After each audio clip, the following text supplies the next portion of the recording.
Bienvenue sur notre chaîne Le Chemin la Destination où nous vous aidons et nous vous encourageons à avoir une relation encore plus intime avec Dieu en Jésus-Christ. Donc, il y a 3 semaines de cela, j'ai parlé du cas de Lazare en utilisant le passage biblique Jean 11 où je parlais de quand Dieu semble ne rien faire, quand Jésus semble ne rien faire, que vous avez une situation et puis le temps est passé et puis vous n'avez pas vu la gloire de Dieu arriver et que la situation s'est aggravée. Aujourd'hui, on va encore prendre le même passage biblique, Jean 11, la situation de Lazare encore, sauf que cette fois, le titre va être ta situation n'est point à la mort, mais pour la gloire de Dieu. Je ne vais pas prendre tous les versets cette fois-ci. Je vais commencer avec le verset 3 d'abord. Les sœurs envoyèrent dire à Jésus, Seigneur, voici celui que tu aimes est malade. Après avoir entendu cela, Jésus dit, cette maladie n'est point à la mort, mais elle est pour la gloire de Dieu, afin que le Fils de Dieu soit glorifié par elle. Amen. Il y a aussi d'autres versets que j'aimerais prendre aussi, à partir du verset 11, Jean 11, verset 11. Après ces paroles, il leur dit, notre ami dort, Lazare, notre ami dort, mais je vais le réveiller. Les disciples lui dirent, Seigneur, s'il dort, il sera guéri. Jésus avait parlé de sa mort, mais ils crurent qu'il parlait de l'assoupissement du sommeil. Alors Jésus leur dit ouvertement, Lazare est mort. Et à cause de vous, afin que vous croyiez, je me réjouis de ce que je n'étais pas là. Mais allons vers lui. Sur quoi Thomas, appelé Didyme, dit aux autres disciples, allons aussi afin de mourir avec lui. Si l'on regarde dans un contexte humain, on peut voir que dans le verset 2, Jésus nous dit, dans le verset 4 de Jean 11, Jésus dit, cette maladie n'est point à la mort, mais elle est pour la gloire de Dieu, afin que le Fils de Dieu soit glorifié par elle. Mais si l'on regarde d'un point de vue humain, on va voir que là, on vient annoncer à Jésus que Lazare est mort. Et la première chose qu'il tient à dire, c'est que cette maladie n'est point pour la mort. C'est-à-dire que Lazare ne doit pas mourir. C'est ça qu'on va comprendre, ok? Mais là, on voit qu'il reste pendant 2 jours. Non seulement il reste pendant 2 jours, il ne fait rien, mais pendant ces 2 jours-là, la situation a empiré et la maladie a engendré une mort. C'est-à-dire, Lazare est mort. Donc, comment Jésus peut dire que cette maladie n'est point pour la mort, mais Lazare finit par mourir?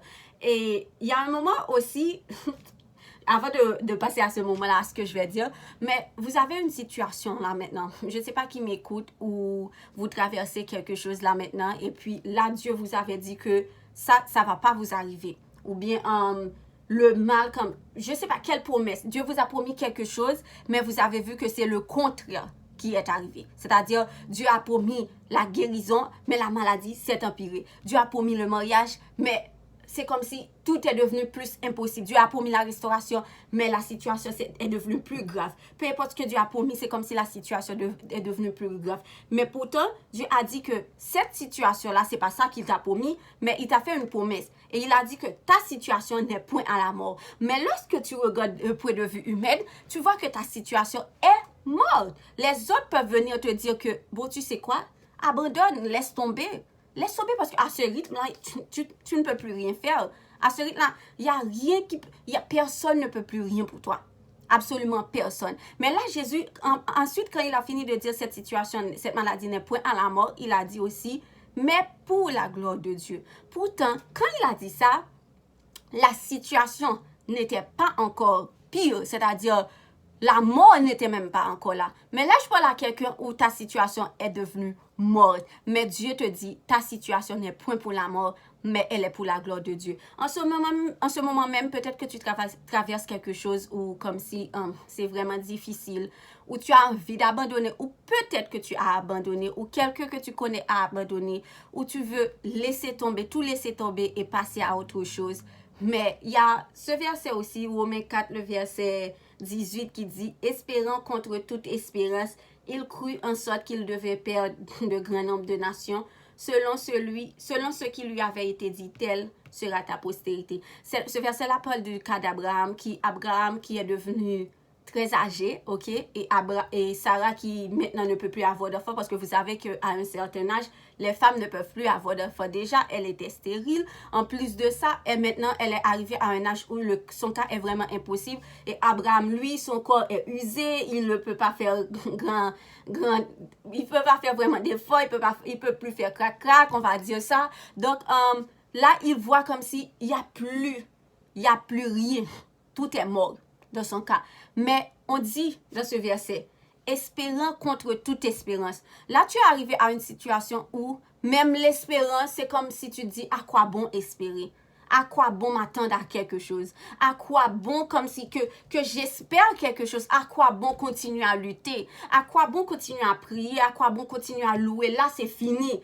Pourquoi je vais louer? Pourquoi je vais lutter? Pourquoi? Quelle raison j'aurai à lutter? Eh bien, c'est là que Dieu vient te dire que cette situation-là, cette situation n'est plus de ton ressort. Cette situation n'est plus de ton combat. Cette situation-là n'est point à la mort. C'est-à-dire, quand Jésus disait cette maladie n'est point à la mort, ça ne voulait pas dire que Lazare n'allait pas mourir. Mais Lazare n'allait pas rester mort. Il n'allait pas rester cadavre toute sa vie là. Il n'allait pas finir comme ça. Ce n'était pas la fin de l'histoire. C'est ce que Jésus voulait te dire et voulait dire aux apôtres. Et c'est ce que Jésus vient te dire ce matin-là. Ta situation n'est point à la mort. Ce n'est pas parce que les choses ont pris une fin selon toi. Les choses ont changé. Il y a eu comme un vent qui a soufflé, mais ce n'est pas un bon vent selon toi. C'est comme la situation s'est empirée. Mais Jésus te dit, cette situation-là, malgré que Satan, selon toi, Satan a pris cette situation, mais malgré selon toi qu'il n'y a plus rien, la mort est arrivée sur cette situation. Mais Dieu te dit, cette situation-là, ton cas, ce n'est point à la mort. C'est-à-dire, là, la façon dont tu vois ta situation est là maintenant. Ce ne sera pas cette façon qu'elle va rester. Parce que Dieu est déjà en route. Là, maintenant, il y a la mort, mais demain, il y aura la résurrection. Là, maintenant, il n'y a plus d'espoir, mais demain, il y aura la joie. Là, maintenant, il y a le deuil, mais demain, il y aura la vie. C'est vrai que c'est arrivé à un point où c'est mort, mais ce n'est point à la mort ta situation. C'est pour révéler la gloire de Dieu, ta situation. Peut-être avant, tu pouvais faire quelque chose. Je disais ça même aussi dans l'autre vidéo. Peut-être avant, tu pouvais faire quelque chose. Ta situation, il y avait au moins... Pour toi, il y avait comme un petit échappatoire. Tu voyais peut-être comment Dieu pouvait te sauver. Mais maintenant que ta situation s'est dégénérée, ta situation est morte, tu te dis que je n'arrive même pas à imaginer comment Dieu peut me sauver. Je n'arrive même pas à imaginer comment Dieu peut le faire. Peut-être que c'est ce que tu te dis là maintenant. Peut-être que tu te dis, à quoi je ne vais plus espérer. Mais comme Abraham, espère contre toute espérance. Oui, c'est mort. Mais ce n'est point à la mort. Oui, c'est fini, mais ce n'est point la fin pour Dieu. Oui, il n'y a plus d'espoir, mais ce n'est point la fin de Dieu. Dieu a commencé, il va achever. Lorsque les enfants d'Israël sont arrivés devant la mer Rouge, selon eux, il n'y avait plus d'espoir, c'était la mort. Mais leur situation n'était point aux Égyptiens. Leur situation n'était point pour la mort. Ils croyaient qu'ils allaient mourir, mais non. Leur situation, c'était pour la gloire de Dieu. Toi, tu es arrivé devant la mer Rouge là maintenant. Le temps est passé. Et tu vois que, bon, c'est fini. Mais crois-moi, c'est peut-être fini pour toi, mais pas pour Dieu. Là maintenant, Dieu arrive. Et il y a dans le verset, il y a cette partie dans le verset, à partir du verset 14. Alors Jésus leur dit ouvertement, Lazare est mort.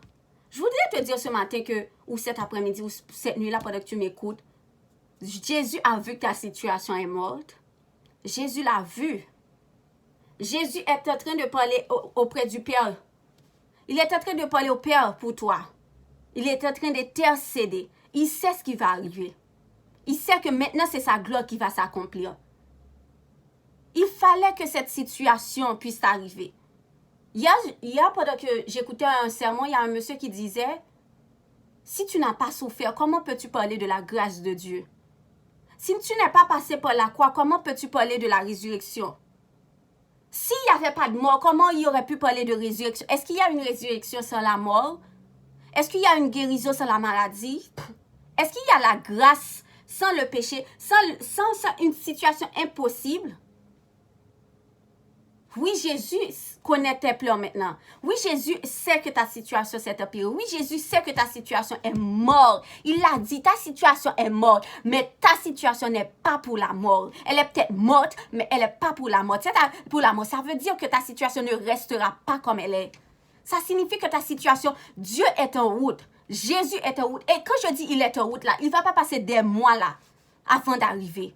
Il ne va même pas passer des semaines avant d'arriver. Ta situation est morte. C'est le temps de louer Dieu. Maintenant là, dans le cas où il y avait Lazare, Marie et Marthe, dans ce cas-là, il n'y avait pas encore Jésus qui avait donné sa vie pour eux. Et pourtant, Jésus pouvait faire des miracles, accomplir des miracles.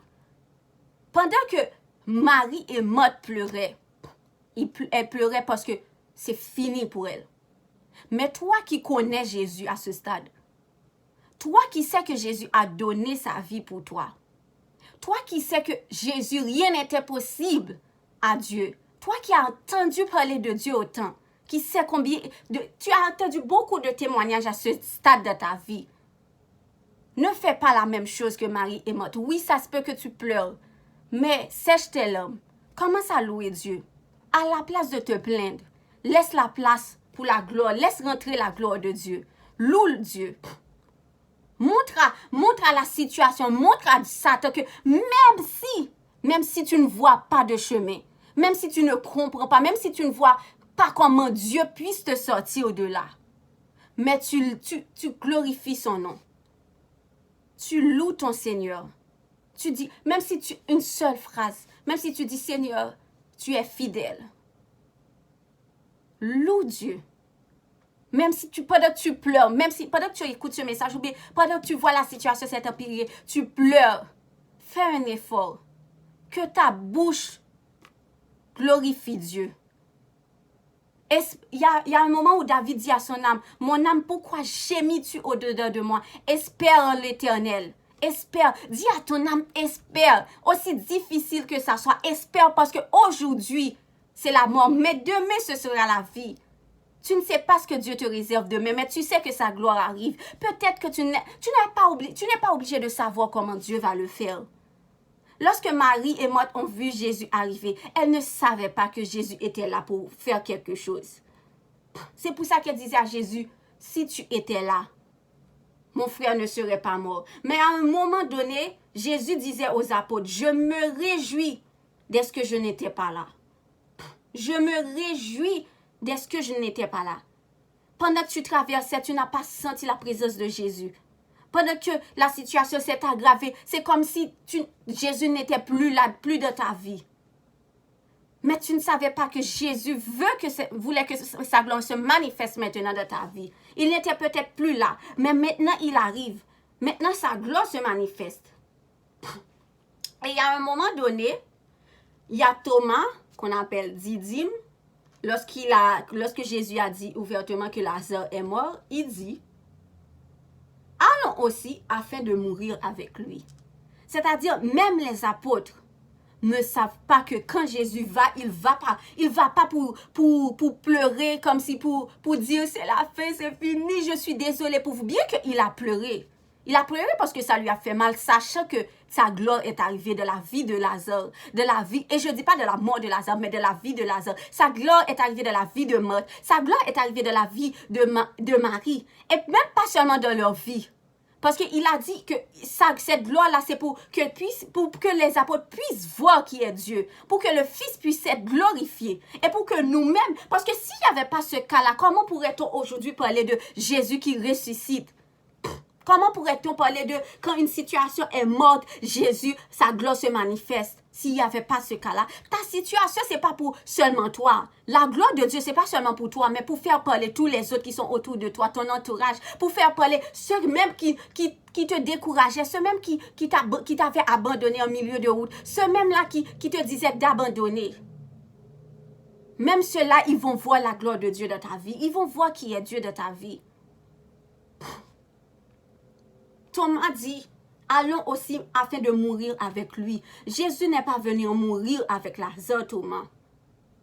Il n'est pas venu mourir avec Lazare. Il est venu ressusciter. So, peut-être qu'il y a quelqu'un qui te dit, eh bien, laisse tomber. Je ne sais pas qu'est-ce qu'on te dit de négatif, je ne sais pas. Ou je ne sais pas qu'est-ce que tes pensées te disent. Satan est en train de te dire des millions de choses. Peut-être qu'il y a des millions de choses qui te traversent l'esprit en ce moment. Il y a des millions de choses négatives surtout qui te traversent l'esprit en ce moment. Qui te disent, eh bien, move on. Lâche prise, laisse tomber. Si tu veux laisser tomber, laisse tomber tes efforts et laisse Dieu agir. La seule chose que tu dois laisser tomber, arrête de mettre la main à la pâte. Laisse la place à Dieu. Mais Jésus n'est pas venu en mourir. Il vient auprès de toi là maintenant. Là, tu voyais qu'il n'était pas encore venu. La situation s'est empirée. Et maintenant, il te dit, je suis avec toi.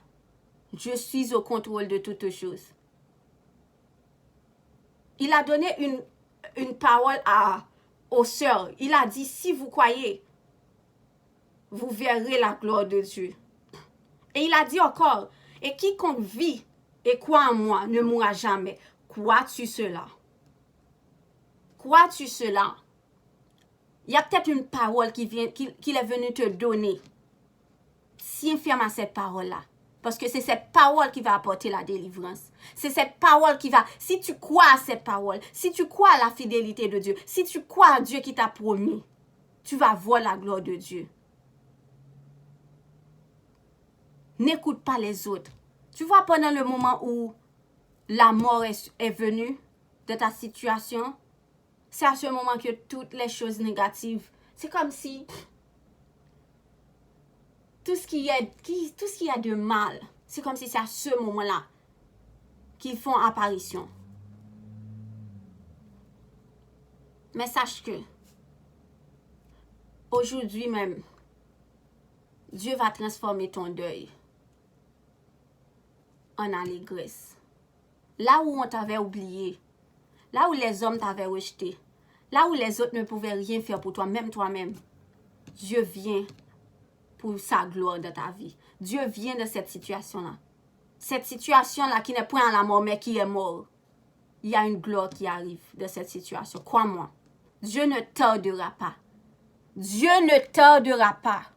Dieu ne tardera pas à se manifester, à manifester sa gloire, à manifester sa présence. Il ne tardera pas.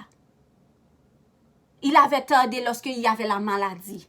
Il avait peut-être tardé selon toi lorsqu'il n'y avait pas encore de mort. Il avait peut-être tardé lorsqu'il y avait peut-être une possibilité que tu fasses quelque chose. Mais maintenant là que la situation est morte, il ne tardera plus. Maintenant là que la situation est morte, il ne restera plus là où il était. Là où il était en vacances selon toi pendant des mois, pendant des années, pendant des jours, c'est fini. Maintenant Dieu est arrivé. La gloire de Dieu est arrivée. Mais laisse rentrer le roi de gloire, voyons. Il y a 3 semaines, j'avais dit que si Marie et Marthe n'avaient pas laissé ouvert le tombeau, il n'y aurait pas eu de résurrection, malgré la gloire était là. Parfois, la gloire est là, mais tu empêches à la gloire de rentrer.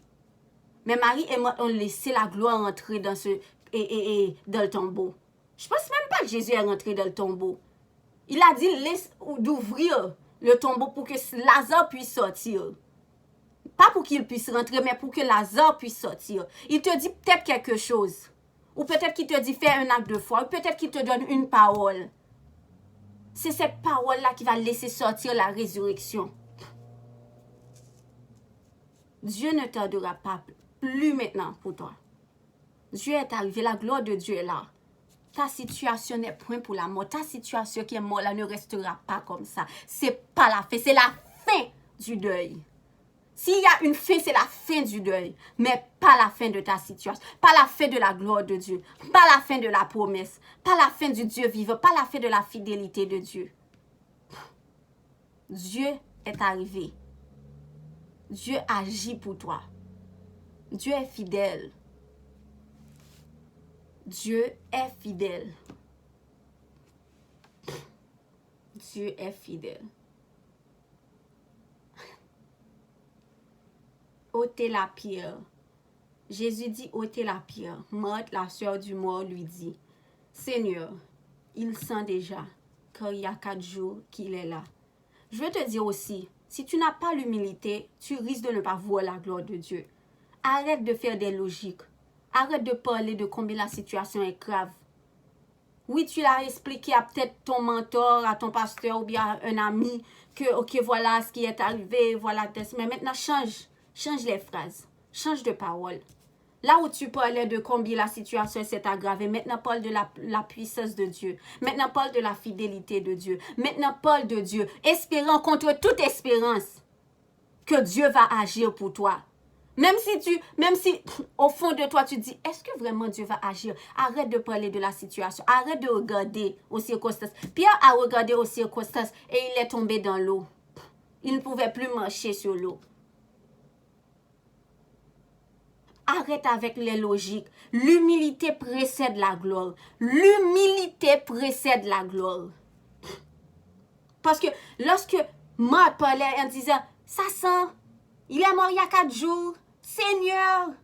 Elle continue à parler. Ça c'est l'orgueil. Les logiques viennent de l'orgueil. Qui te font croire que Dieu ne peut pas agir. Parce que la situation a l'air grave. Parce que la situation est difficile, parce que la situation est morte. L'orgueil te fait croire que c'est impossible à Dieu d'agir, que tout est fini. Mais Jésus a dit, ne t'ai-je pas dit, si tu crois, tu verras la gloire de Dieu. Aie l'humilité si tu veux rentrer dans la promesse de Dieu, dans la terre promise. Josué avait l'humilité, c'est pour ça qu'il a marché pendant 7 jours. Il ne s'est pas dit, mais qu'est-ce que 7 jours peut faire? Oh non, mais ça a l'air débile, banal, de marcher pendant 7 jours. Il y a des choses que Dieu va te demander de faire qui vont avoir l'air banal. Mais si tu as l'humilité, tu ne regardes pas aux logiques, tu ne regardes pas à pourquoi, comment, je ne comprends pas, mais, et ne regarde pas à ces choses. C'est parce que ces choses-là, ce sont des choses orgueilleuses. Et ils ne précèdent pas. Elles ne précèdent pas la gloire de Dieu. Humilie-toi sous la puissante main de Dieu et il va t'élever.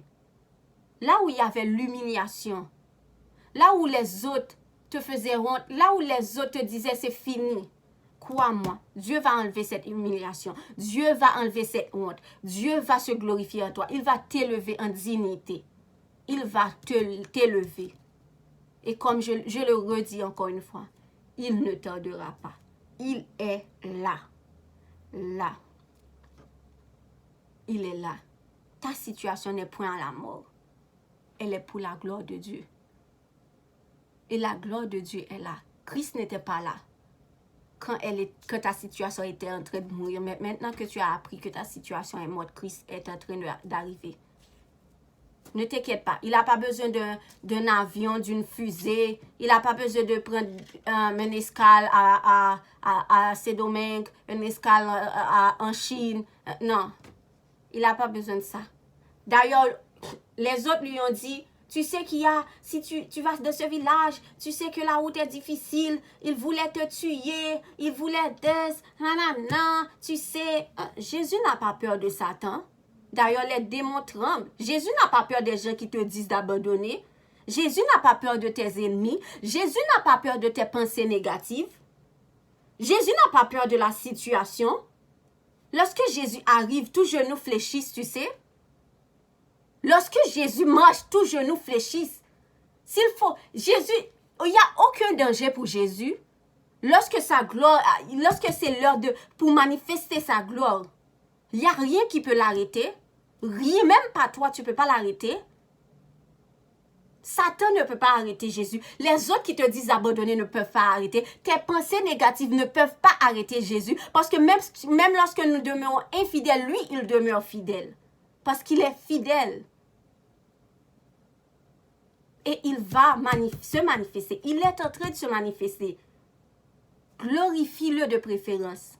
Au lieu de glorifier cette mort, au lieu de pleurer, demande à Dieu de t'aider à ne plus pleurer. Parfois, même lorsque tu pleures, lorsque tu commences à louer Dieu, tu vas voir tes larmes vont être séchées. Aide quelqu'un pendant ce moment-là. Il y a Marie et moi qui pleuraient elle-même. Elle pleurait, elle disait adieu. Mais toi, prends ce petit temps-là, parce que ce sera un petit temps. Ça peut être quelques heures, ça peut être quelques jours seulement. Prends ce petit temps-là pour peut-être aider quelqu'un ou louer Dieu. Au lieu de passer ce temps-là dans le deuil, parce que ce deuil-là n'est pas ta fin. Prends ce temps-là pour faire quelque chose dans le royaume de Dieu. Tout en espérant contre toute espérance que Dieu se manifeste. Parce qu'il va se manifester vraiment. Je pense que c'est tout ce que je voulais vous dire pour aujourd'hui. J'espère que vous allez partager ce message aussi à d'autres personnes. Parce que en ce moment, je pense que plusieurs personnes traversent une situation. Traversent une croix. N'oubliez pas que Jésus a porté sa croix. Jésus aussi est passé par les souffrances. Vous n'êtes pas seul. Jésus est passé par là. Et Dieu a été fidèle envers Jésus. Lui qui a été fidèle envers Jésus, il sera fidèle aussi envers vous. Lui qui a sacrifié son fils, il vous donnera toutes choses aussi. En 3 jours, Jésus a été ressuscité. Dieu a ressuscité Jésus. Après avoir passé par le feu, c'est la gloire qui arrive. La gloire de Dieu. Tu passes par le feu, mais encore un peu de temps et tu verras la gloire de Dieu. Peu de temps. Je ne parle pas de mois là. Je ne parle pas d'années. Je ne parle même pas de plusieurs semaines. Encore un peu de temps et tu verras la gloire de Dieu. Peut-être que ta situation a l'air d'une situation que il faudrait que ça prenne beaucoup de mois ou bien beaucoup d'affaires pour que Dieu puisse agir. Comme si tu vois que cette situation ne peut pas être changée en une journée. Crois-moi, en une seconde, ça sera changé. En une minute, ça sera changé. Ce qui pour toi devait prendre longtemps pour changer, pour Dieu, ça ne le sera pas. Pour Dieu, vous voyez, je ne sais pas comment ça s'appelle, lorsque les gens à l'hôpital, ils meurent, et puis là, il y a les médecins qui essaient de les ressusciter, on va dire, bon, on va pas dire ressusciter, mais qui essaient de les réveiller, comme, c'est une machine, je ne sais pas comment ça s'appelle, et puis, ils mettent la machine sur leur cœur, et puis boum, c'est là que parfois, ils reviennent par la vie, parfois, ils reviennent. Et puis là, ils essaient des massages cardiaques. Même lorsque quelqu'un s'est noyé aussi, ils essaient. Ils passent des minutes à essayer. Pour Dieu, ça ne sera même pas des minutes. Jésus n'a même pas touché Lazare, vous savez. Il n'a même pas eu à toucher Lazare. Il n'a même pas eu à masser Lazare, à pomper le cœur de Lazare. Lazare, essaie de te réveiller. Lazare. Non, il n'a pas eu à faire ça.